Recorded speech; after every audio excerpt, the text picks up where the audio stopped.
Aujourd'hui, on parle d'un truc que tous les coachs ont déjà vécu, le fait que ton client décroche de sa stratégie nutritionnelle du jour au lendemain. On va voir pourquoi ça arrive vraiment et surtout comment choisir la bonne méthode de suivi nutritionnel en fonction du client que tu as en face de toi pour éviter que ça arrive. Je te fais pas de dessin, tu connais sûrement le scénario, tu as un client qui arrive en coaching, tout est carré pendant 3 semaines, il suit sa stratégie alimentaire, le poids va dans la direction que tu veux et puis du jour au lendemain, plus rien. Plus de réponses, plus de photos de ses repas, plus de bilan, clairement, il a tout lâché. Le premier réflexe, c'est de se dire qu'il a lâché, qu'il n'était pas assez discipliné, qu'il n'était pas prêt à s'investir comme il le fallait pour avoir des vrais résultats. Le truc, c'est que si on creuse un peu, c'est presque jamais ça. Après 4 ans à coacher des centaines de clients, j'ai pu me rendre compte qu'il y avait des patterns qui revenaient très fréquemment. Et quand un client décroche en nutrition, c'est rarement sa volonté le problème, mais plutôt la stratégie qu'on lui a donnée qui ne colle plus à sa vie à l'instant T. Pour me présenter rapidement, moi c'est Romain, je suis coach sportif depuis 4 ans et j'ai accompagné des centaines de personnes à se transformer physiquement. On est parti, je vais te présenter 5 méthodes un peu que j'ai pu utiliser avec mes clients. Donc je vais vraiment te présenter des cas concrets et te parler aussi un peu de, on va dire, la théorie de cette méthode,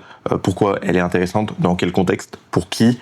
Je vais toujours ouvrir ça avec un client que j'ai eu, pourquoi j'ai fait ça avec lui et comment tu pourrais adapter un peu tout ça. Le but c'est aussi de voir que ces stratégies elles ont vocation à ne pas être totalement figées dans le temps et justement à pouvoir bouger en fonction des contextes que pourront avoir tes clients au fur et à mesure. Donc la première méthode, je suis vraiment parti de la méthode la plus simple à la méthode qui va peut-être être un petit peu plus, j'ai envie de dire complexe, mais un peu plus travaillée. Donc la première méthode, qui est une méthode vraiment classique, c'est un plan alimentaire fixe avec des équivalences caloriques. Pour ça, je vais te parler de Emeric. Emeric, c'est un gars que je coach depuis un peu plus de 2 ans, compétiteur, qui a fait du coup une prépa avec moi, là c'est sa 2e qu'on entame. Tu verras son avant-après sûrement quelque part par ici. Et du coup, pourquoi j'ai fait ça avec Emeric ? Tout simplement, il voulait un truc simple, qui lui prend le moins de temps possible, qui est facilement reproductible, donc pas besoin de faire 10 000 listes de courses, etc., que ce soit vraiment le plus simple possible, qu'il n'y ait pas de friction, qu'il n'y ait pas forcément trop de temps pour cuisiner, pour qu'il puisse se concentrer sur les trucs qui l'importent vraiment, c'est-à-dire l'entraînement, le sommeil, la régularité, et c'est vraiment le genre de profil où cette méthode marche bien. Bon, il y a d'autres profils avec qui ça pourrait marcher, mais du coup, l'avantage là-dessus, c'est pour les clients qui ont besoin de pas mal de structure, qui veulent une organisation qui est simple et claire, que ce soit pas, qui ont vraiment besoin d'être structurés. Des clients qui n'ont pas forcément envie de réfléchir à leur repas, donc c'est des gens souvent qui vont pas être très trigger par l'alimentation, qui vont pas être, ça va pas être très important pour eux de manger des bons plats, etc. En tout cas pour beaucoup. Je dis pas pour tout le monde, encore une fois, il y a toujours des subtilités. Et ça va être bien aussi pour les clients qui débutent et qui ont besoin d'être guidés pas à pas.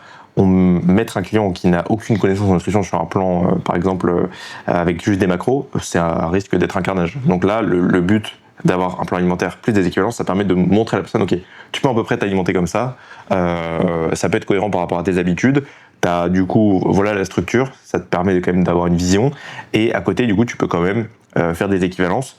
Alors, il y a plusieurs moyens de faire des équivalences, hein. Il y a sur Google Sheet, en fonction de l'outil que vous utilisez, en tout cas, moi, quand j'utilisais un Google Sheet à l'époque, je le faisais sur Google Sheet, mais ça prend beaucoup de temps de faire des équivalences sur Google Sheet. Ça prend beaucoup de temps dans la plupart des apps de faire des équivalences. Donc, le meilleur moyen, c'est d'avoir un vrai outil qui fait des équivalences. C'est exactement ce qu'on propose sur Synergie, c'est-à-dire la possibilité de faire des équivalences de manière automatique. C'est-à-dire que si votre client choisit de prendre du poulet et qu'il le remplace par des œufs, automatiquement, il va avoir l'équivalence calorique des œufs pour du poulet.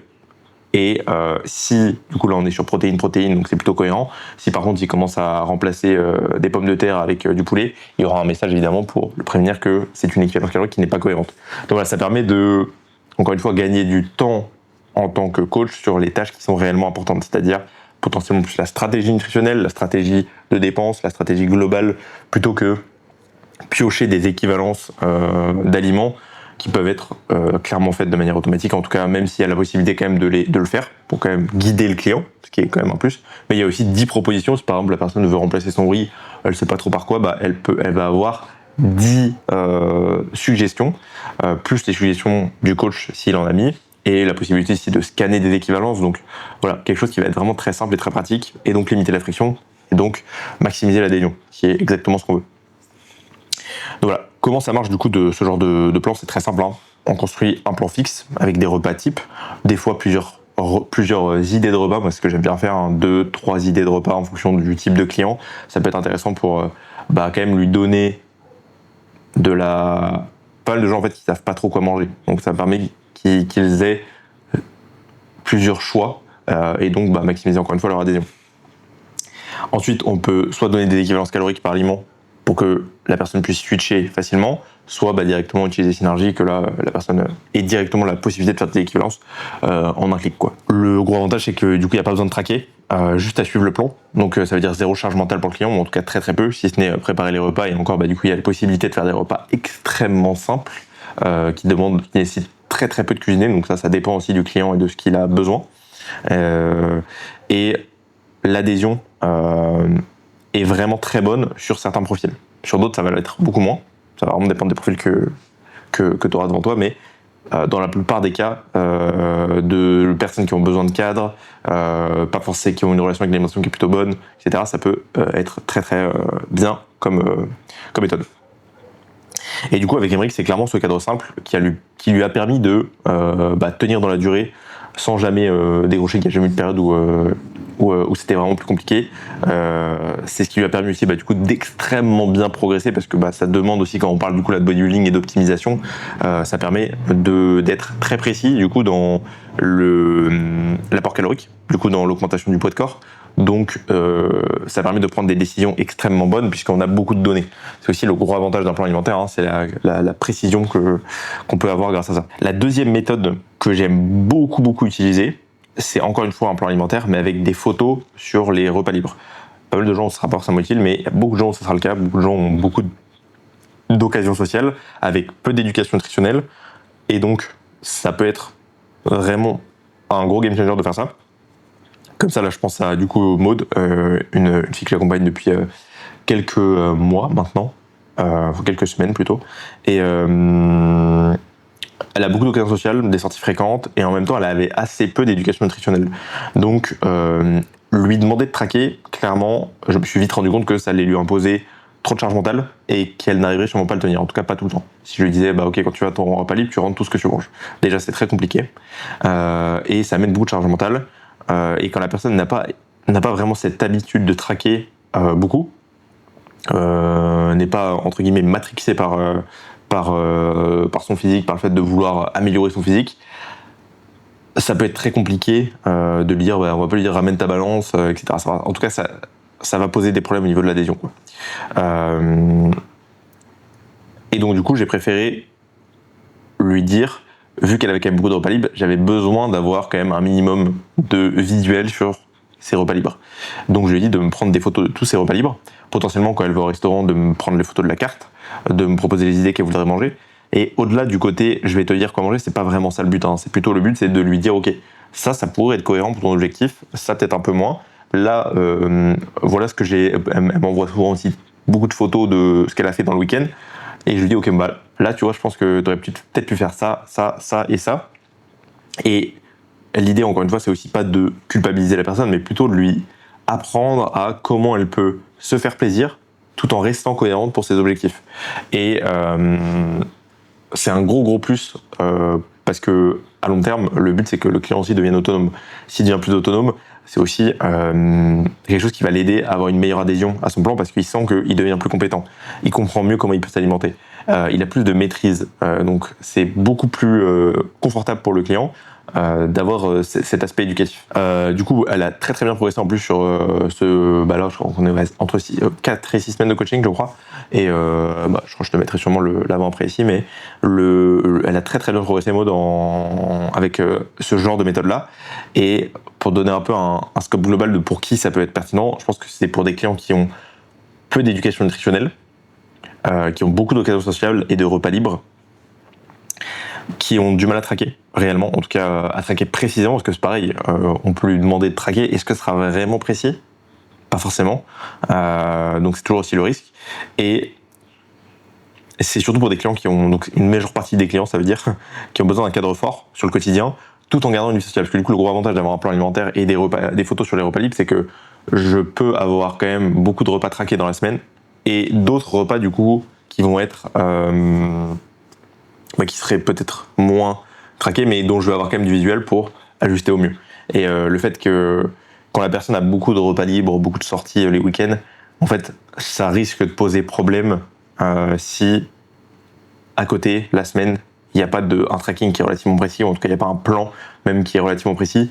pour limiter justement, parce que on sait que les week-ends vont sûrement être un petit peu plus riches. Le but c'est pas forcément d'être en déficit sur ces week-ends-là, mais juste de limiter la casse pour arriver à rester cohérent sur le déficit, quoi. Donc, moi j'aime beaucoup cette méthode-là, plan alimentaire, repas libre. Du coup, comment ça marche? Plan fixe sur les repas du quotidien, avec, encore une fois, des équivalences, des idées de repas différentes. Photo, du coup, en grande partie sur les repas libres ou sur les sorties. Après, l'idée c'est d'estimer un petit peu les calories pour permettre à la personne de se rendre compte de ce qu'elle mange. Les IA sont très bonnes pour ça, enfin très bonnes avec un œil humain à côté, c'est-à-dire donner des quantités, donner des ordres de grandeur, etc., etc. Donc ça peut être bien d'utiliser les deux. Une IA toute seule, c'est souvent pas ouf. Par contre, les deux en même temps avec un coach, c'est beaucoup mieux. Et ça permet ensuite, avec du coup le poids de corps, les photos, les mensurations, de voir si est-ce qu'on est cohérent, parce que du coup pareil, le poids de corps risque d'être biaisé par les repas libres, d'où l'importance de prendre photo, mensuration potentiellement, pour voir si la tendance globale est plutôt bonne, et si du coup, j'observe cette augmentation de poids par rapport à ces repas qu'il y a eu ce week-end, et donc ça permet vraiment d'avoir une bonne lecture en fait des données et de la compréhension de comment le corps un peu réagit au repas libre. Bon, le gros avantage, c'est qu'il y a zéro charge mentale, il n'y a pas de tracking quasiment, à part du coup si la personne veut faire des équivalences caloriques ou ce genre de choses, mais il y a très peu de tracking. Il n'y a pas forcément besoin d'éducation nutritionnelle préalable, en tout cas elle va se faire au fur et à mesure. Le client garde une vie sociale sans culpabiliser, ce qui est ultra important pour le long terme, surtout si on parle de perte de poids. C'est souvent un process qui dure longtemps, en tout cas qui dure un certain temps, dépendant des gens, mais du coup ça permet vraiment de garder cette vie sociale tout en progressant, quoi. Et le gros avantage, nous, côté coach, c'est de garder des données sans imposer de la friction. Ça, c'est vraiment important à retenir, c'est que on pourrait, avec toutes les données du monde, en fait, ça serait super simple de prendre des bonnes décisions, etc. Mais tout le monde a une jauge de volonté qui est plus ou moins grande. Et donc, il faut savoir se dire que ça va peut-être être dur pour cette personne-là. Et donc, plus tu peux limiter la friction, en fait, pour avoir de la donnée, plus tu as des chances d'avoir de la donnée et donc de prendre des bonnes décisions. On va dire que les limites, c'est que côté coach, ça peut demander un peu plus de travail. Ce qui, je pense, c'est pas forcément une mauvaise chose si le but c'est d'avoir les meilleurs résultats possibles. Ça donne quand même une assez faible autonomie sur du court terme, parce que du coup, le client a besoin de toi pour prendre des décisions, potentiellement. Après, le but, c'est justement à terme, avec ces photos, de l'éduquer pour qu'il ait de moins en moins besoin. Et ça demande de savoir bien lire aussi les signaux. C'est-à-dire bien lire le poids de corps en lien avec les repas libres, bien lire les photos, bien mettre les photos régulièrement à côté, etc., etc. Donc ça demande quand même une lecture. Parce qu'on pourrait vite se dire, tu progresses pas parce que ton poids fait du yo-yo, alors qu'en réalité, ça peut être de la rétention d'eau si la personne est très sensible à la rétention d'eau. Donc voilà, c'est vraiment important de savoir bien lire tout ça. Bon, pour Maud, du coup, c'est clairement ce système hybride qui a fait la différence. C'est-à-dire qu'elle a gardé un cadre simple à exécuter dans le quotidien, quand elle a pas mal de travail. Le week-end, quand elle sort, quand elle est avec ses amis, qu'elle a des occasions sociales, qu'elle va en famille, elle peut se faire plaisir tout en limitant la casse, sans culpabiliser, avec toujours au début forcément une certaine dose de stress, mais en tout cas avec beaucoup moins de stress que si c'était sans contrôle, sans rien du tout. Et surtout, elle progresse malgré tout ça, en se faisant plaisir au quotidien.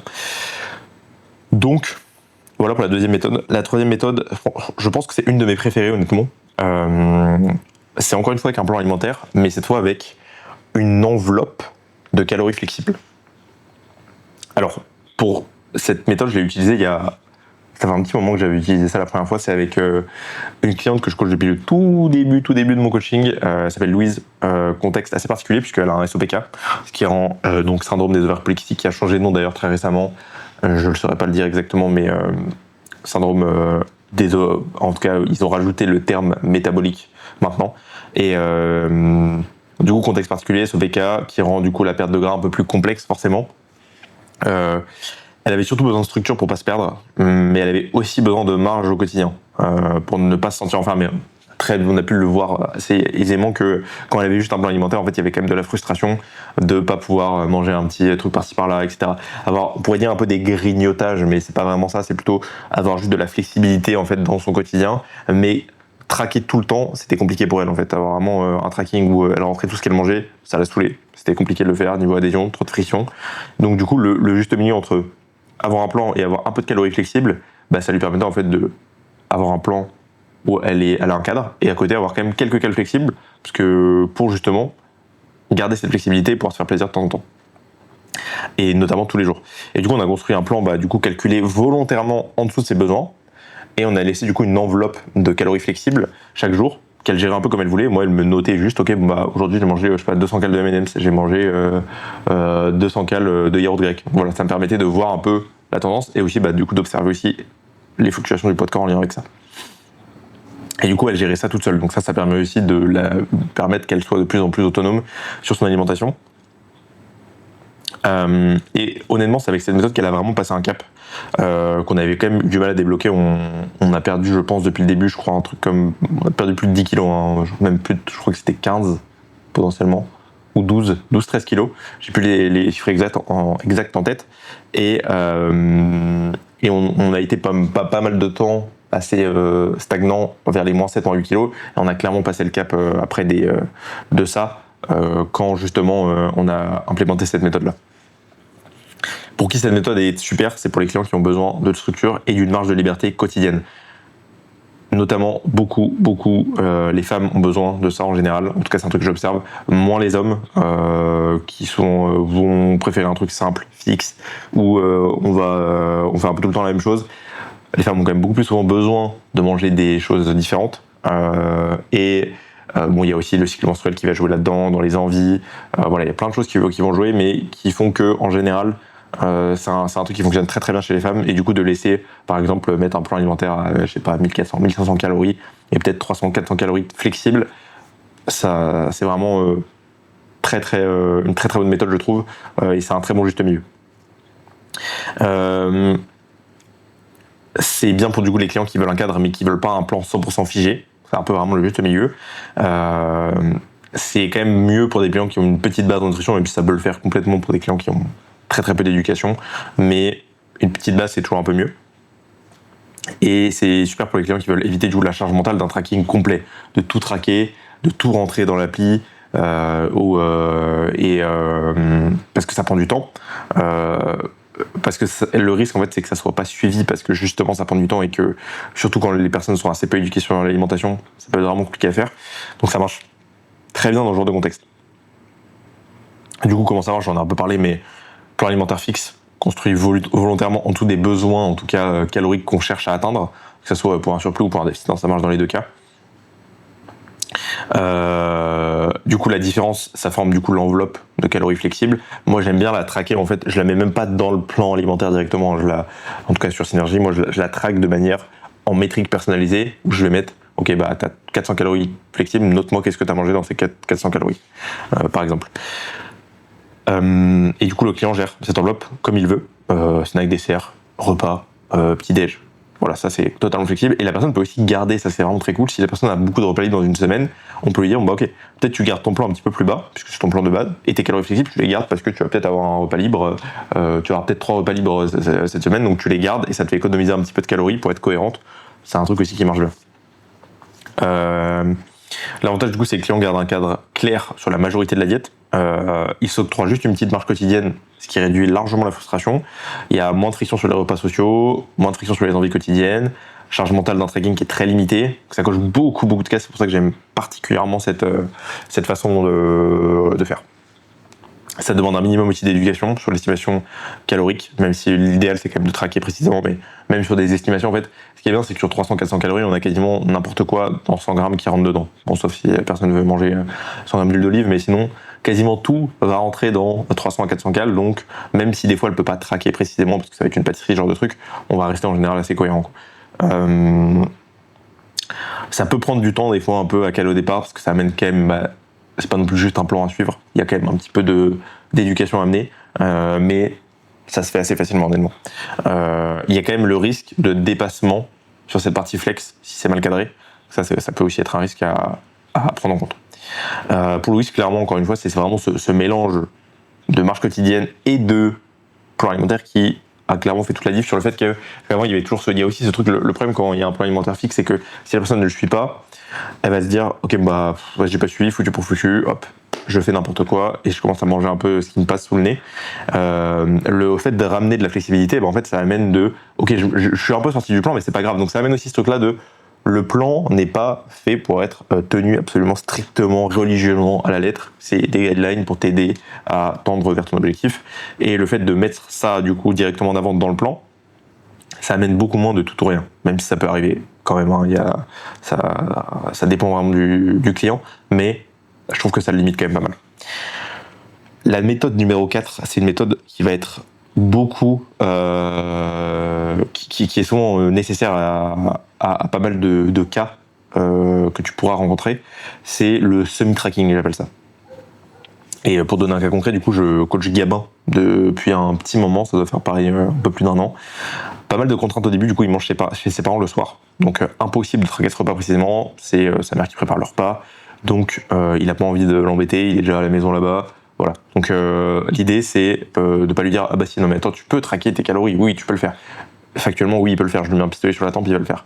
Et si on raisonne comme ça, n'importe qui peut faire n'importe quoi. Le truc, c'est qu'est-ce qui est tenable sur du long terme, qui ne prend pas trop de friction et qui va vraiment réussir à faire pendant longtemps.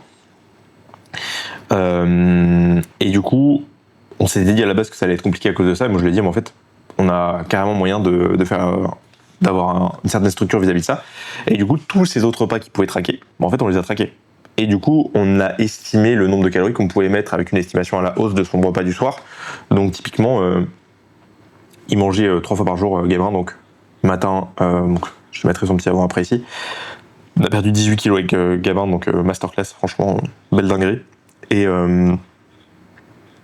sur les 2 premiers repas, du coup, on avait du tracking, donc on pouvait savoir exactement ce qu'il mangeait. Et on pouvait du coup réguler un petit peu les calories, se dire ok, bah là on en garde un petit peu plus, qu'on sait que le soir t'as pas mal faim, tu vas manger un petit peu plus parce que tu sais pas exactement qu'est-ce que y a dans le repas. Et donc du coup, ça nous a permis vraiment de très très bien progresser de faire ça. Et ça arrivera extrêmement souvent qu'il y ait des gens comme ça, parce que il y a des gens qui vont au bureau, qui du coup ont peut-être soit pas le temps de cuisiner, soit pas envie, soit pas l'énergie, et donc ils vont peut-être aller prendre un snack au boulot, ils vont manger à la cantine du boulot. Il y a des gens qui vont être chez leurs parents, il y a des gens qui vont être en cours. Donc voilà, il y a plein de choses comme ça qui vont faire que parfois on aura la possibilité de traquer que sur certains repas, et ça peut suffire largement. Et du coup, l'idée, c'est juste d'estimer la diète, c'est-à-dire ok, bah, tu auras peut-être à peu près 900 calories sur ce repas, peut-être 900 ici, 500 ici. Même si celui-là on sait pas exactement combien il fait, on se dit qu'il va faire à peu près ça. Tu peux m'envoyer des photos du coup de ce repas, c'est ce qu'on faisait avec Gabin, du coup il m'envoyait les photos du repas du soir tout le temps, et comme ça je l'aidais à se dire ok, bon bah là en estimation je pense que t'es à peu près à ça. Je pense que bah, il avait d'ailleurs tendance à pas manger assez, et du coup ça permet du coup lui aussi de l'éduquer, toujours on retourne là-dessus, et de permettre qu'au fur et à mesure en fait ça devienne de plus en plus simple pour lui de ne pas forcément ce tracking très précis quoi. Donc, pour qui c'est intéressant ce genre de méthode, Crazy Tiger, fraise, framboise, gingembre, énervé de fou. Pour les clients qui ne peuvent pas traquer tous ces repas, donc qui ont des contraintes pro en général, vie sociale, repas pris à l'extérieur, pour ça c'est vraiment très très cool ce genre de méthode.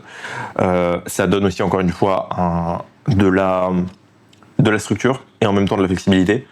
Est-ce qu'il en fait, faut quand même se remettre dans le contexte. Alors, si tu coaches que des bodybuilders, ça va être facile, tu fais un plan terminé. Pour la plupart des gens, c'est pas ça la vie réelle. Donc, faut quand même, à moins que tu veux coacher que des bodybuilders, auquel cas, je pense que la vidéo t'intéressera pas forcément, mais si tu coaches quasiment 90% de la population, tu peux être sûr que c'est le genre de truc qui va être très très précieux pour toi. Donc, client qui maîtrise déjà partiellement un peu le tracking, c'est quand même plus cool. Ça peut aider plus facilement. Un client qui a potentiellement besoin aussi d'alléger la charge mentale, donc pas lui dire, parce qu'il y a encore une fois, on pourrait dire, bah vas-y, tu peux traquer, ouais, tu fais ta bouffe quand tu rentres le soir, ça serait possible, mais est-ce que en termes de charge mentale, ça va être viable?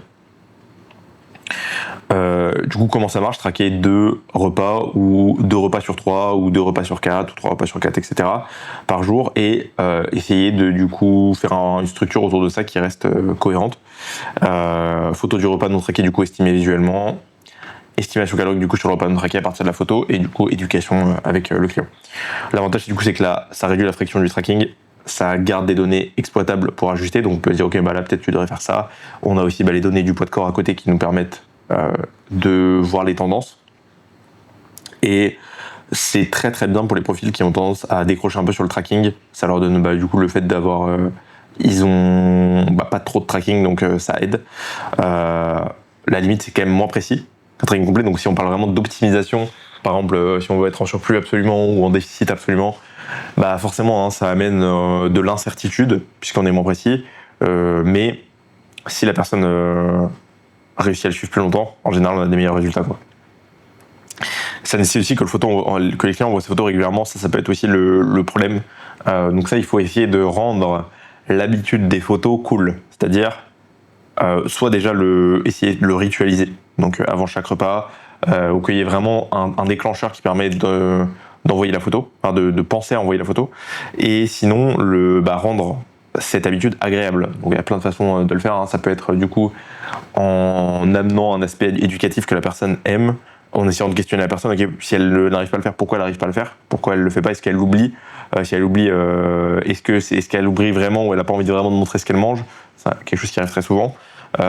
Donc rassurer aussi sur le fait que le but c'est pas de juger, ok t'as mangé ça, c'est peut-être pas le truc le plus sain, on s'en fout. Le but là c'est de comprendre ton contexte global, qu'est-ce que tu manges vraiment le soir régulièrement et l'ajuster au mieux, tu vois, sans forcément il n'y a pas de jugement, quoi. Donc c'est vraiment important des fois mettre ça parce que ça peut être la raison pour laquelle la personne ne le fait pas.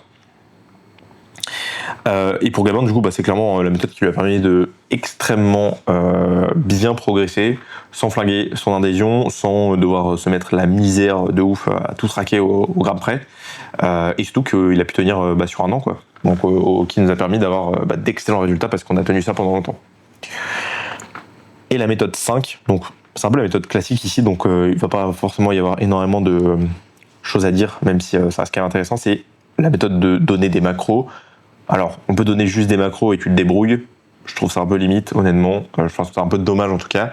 Je pense que c'est bien de donner des macros avec des guidelines. Pour ça, je vais te parler de Lucille du coup. Petit avant après de Lucille que je coach depuis aussi à peu près 2 ans, je crois. 1 an et demi, 2 ans.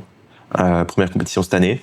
Et grosse éducation nutritionnelle, très solide là-dessus. Même quand on avait déjà commencé à bosser ensemble, elle traquait déjà ses calories, elle savait déjà exactement bien traquer qu'est-ce qu'il fallait manger concrètement à peu près. En tout cas, c'était relativement carré. Donc, elle n'a pas besoin que je lui dise ok, exactement qu'est-ce que tu dois manger. Elle avait plutôt besoin d'avoir des macros cohérentes avec son objectif. Et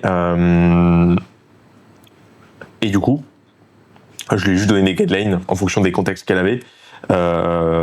L'éduquer sur aussi le pourquoi je te donne ça comme guideline, pourquoi du coup là je te donne pas mal de lipides, peut-être parce que tu as du mal à manger et qu'on veut être en surplus, pourquoi je te mets pas mal de calories et je te dis peut-être là ça va plutôt être des conseils de ok peut-être mets des calories liquides, peut-être mets des calories là pour tes entraînements si tu veux les optimiser, peut-être mets pas mal de glucides à cet instant T.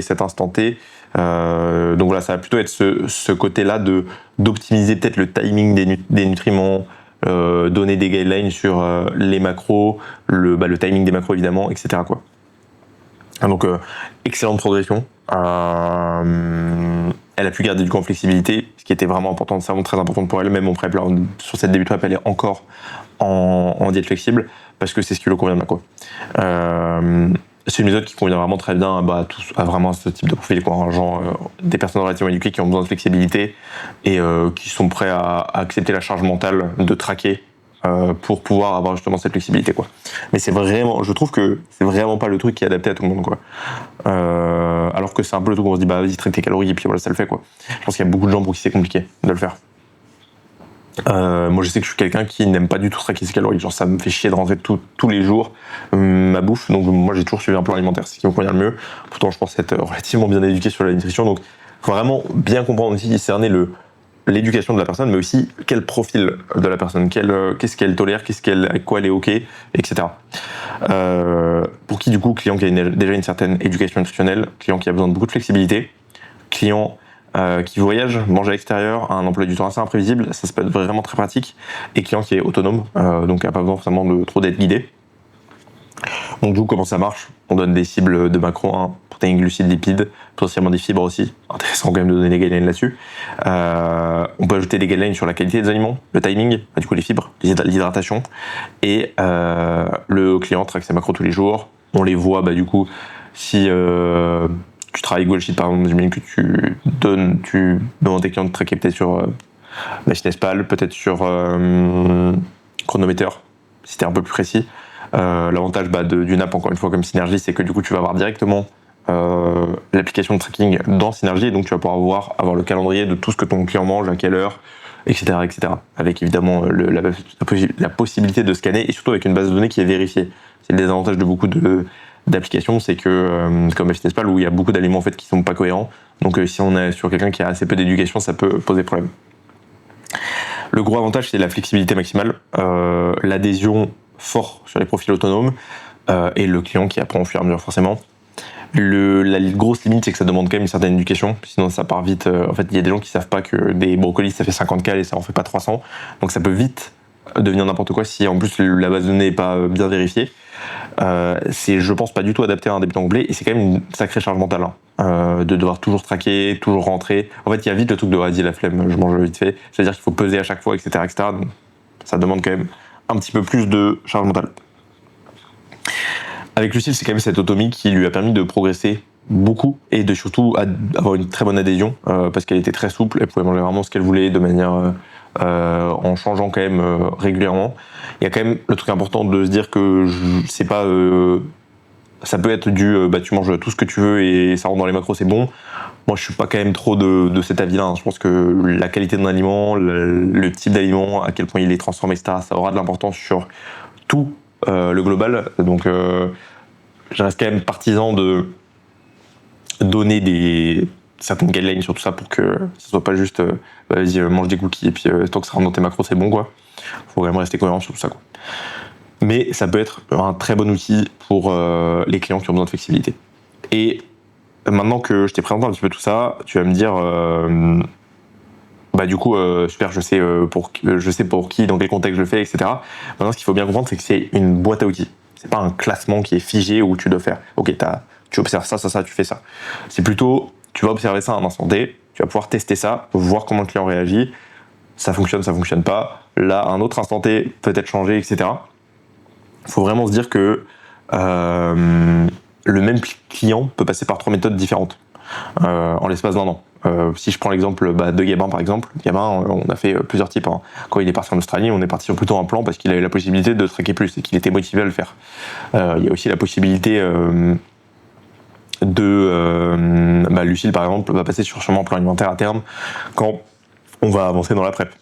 Donc voilà, faut vraiment se dire que ça peut évoluer en fonction de la personne, de comment elle évolue, du contexte global. Quand je dis contexte global, ça pourrait être le fait que, je sais pas, il y a une période de stress au travail, donc la personne, elle a... c'est plus compliqué pour elle de traquer, elle a besoin de moins de charge mentale.